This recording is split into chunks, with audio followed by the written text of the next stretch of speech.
Again, I'm Tom from Online Baristas, And I'm James. and today we're talking about the niche grinder.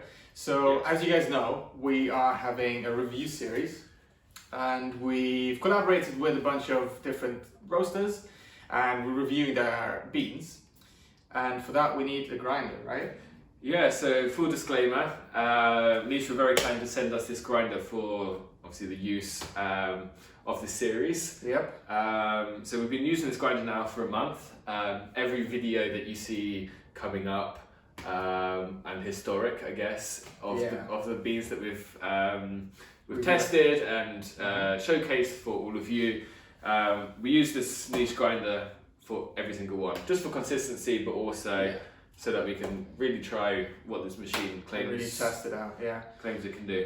So Niche is basically a family-run company based in Portsmouth, right? Yeah, which is the south coast of the UK for those Yeah. that don't know. So not very far from London, so about an hour on the train. Hour and a half, 2 Hour and hours, a half, something okay, like that. but- okay. And yeah, so they've only started on Indiegogo in 2017.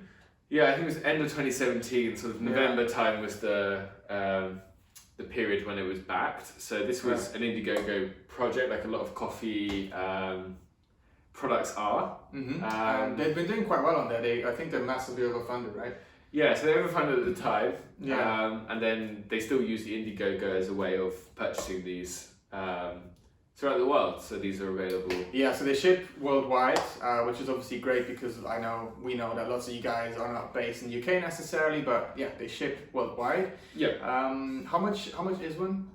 So full price, I think these retail about £500 on the Indiegogo right now. That's UK pounds. So yeah, so as well as this review series, I've traded out my grinder at home for the niche to use for the last month, maybe. So it's been used 2-3 times a day, every day. Yeah. Plus, obviously, the review series. So hopefully, we'll be able to give you some good insights from more of the home enthusiast, home barista perspective. Through what you receive in the box. So everything you see here is what you receive in the box. So we've got the niche grinder itself. On the back here it has its plug. This is obviously a UK plug, but it also comes with 2-pin plugs and different plugs depending on the country. It's got a retractable cord, which I quite like. For those of you that like to be neat, it goes much longer than this. And then it tucks really nicely back into the body itself. So you can really adjust it according to how what you need. Yeah, so in my kitchen at home, it's really close to the plug, so I keep this really nice and short, keep it neat. You also receive the niche container, which is nicely branded on the bottom with niche. This is where you grind the coffee in, and we'll show that later. Comes with a removable spill tray, so if you do get any kind of small residue come back after you've ground a coffee, between coffees, Really easy to clean. then you literally just take this out, dump it into the bin, good to go. Wow. So we've got this.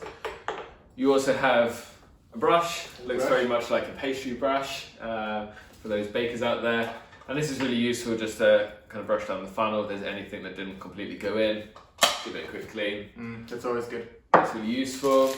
Not had to open this yet, but this is the spanner to remove the burrs that sit on the top of the grinder here, for cleaning. What kind of burr? What's the size of the burr?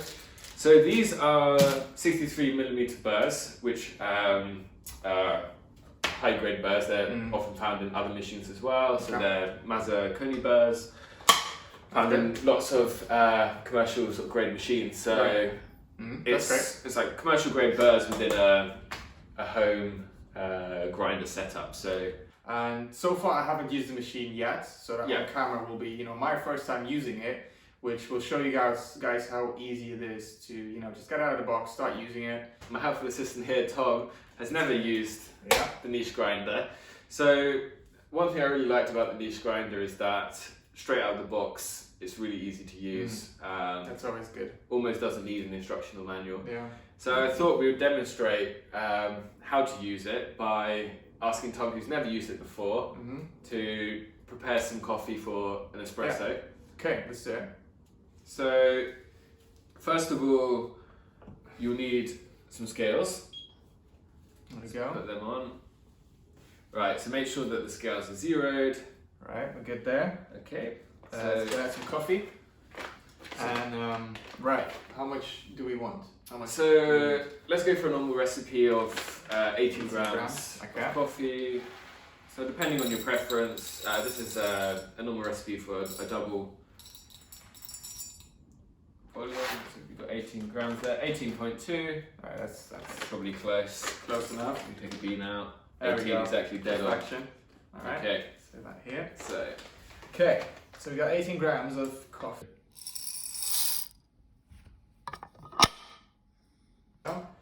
So if you switch it on now, nothing happens. Yeah. So it's got a little, still open yeah. So it's got a little safety switch here, which only activates now. when it's closed. Right. So let's put that noise volume to the test.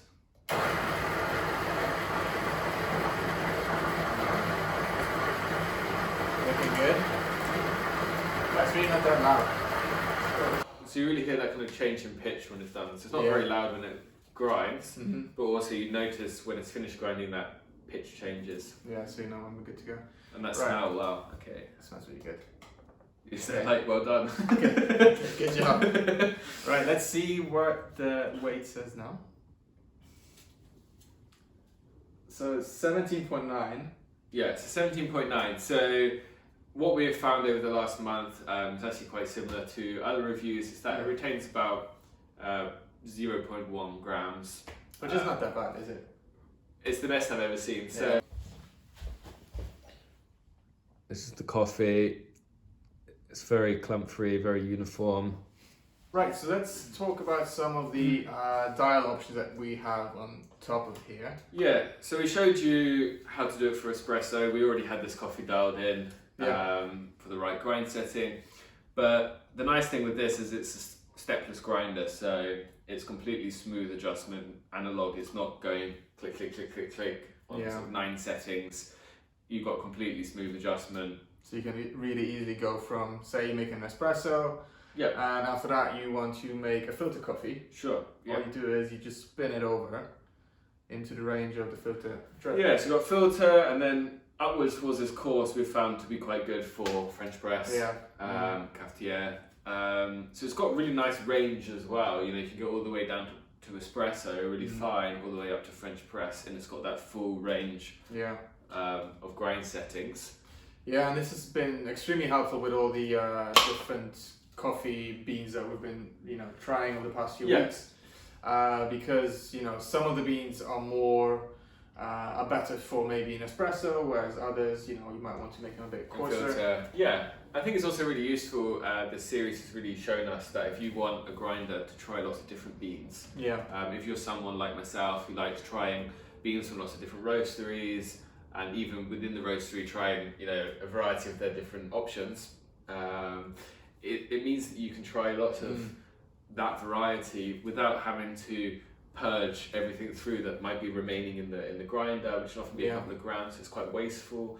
So this is more environmentally friendly, not wasting as much, but it's also friendly on the wallet because you're not wasting as much coffee. Yeah, pretty much everything that goes in will come out as well, and you'll be able to use it. So yeah, because if you want to even going back to your point, if you really want to do it properly and go do a French press and then go back to espresso on a grinder that isn't zero retention like the niche, or close to zero retention like the niche, then if you want all of your, say, coarse setting for your French press and then your fine setting for your espresso, you're going to have to purge it through a few times. It might be 3, 4, 5 grams that you're losing every time you're switching, which can be quite wasteful if you're buying 200, 250 gram bag of it coffee. adds up over time, really. Adds up. I'm really happy with. I mean, you've been quite happy with it so far. And, Absolutely. Were there any details that you don't like as much?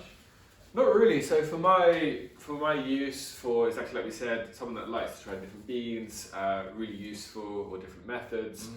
The only time I would say that maybe this is not so helpful is if you're someone that always has the same coffee. Maybe you found one that you really like from your local roastery, and that's all you're going to drink. So you're not so worried about that retention, and you're just maybe brewing always espresso. Then there's no point, I think, of getting something with zero retention like the niche. Yeah. It's really a use case. There's nothing right or wrong. It's more, how do you use it? What's your kind of coffee world depends on look your like? personal preferences. Exactly, yeah. So if you're someone that just always has the same coffee or is making coffee for lots of people, in which case you get the benefits of having a bigger hopper with more coffee in there, set it once, and you can just keep grinding through for 5-6 people, say, in the morning. Right, okay, so if you guys have any more questions about the niche grinder or the brand, or you just want something else, to find out something else about it, just send us a message or comment down below, and we'll get back to you guys as soon as possible. All right, Great, that's thank it. you. Cheers.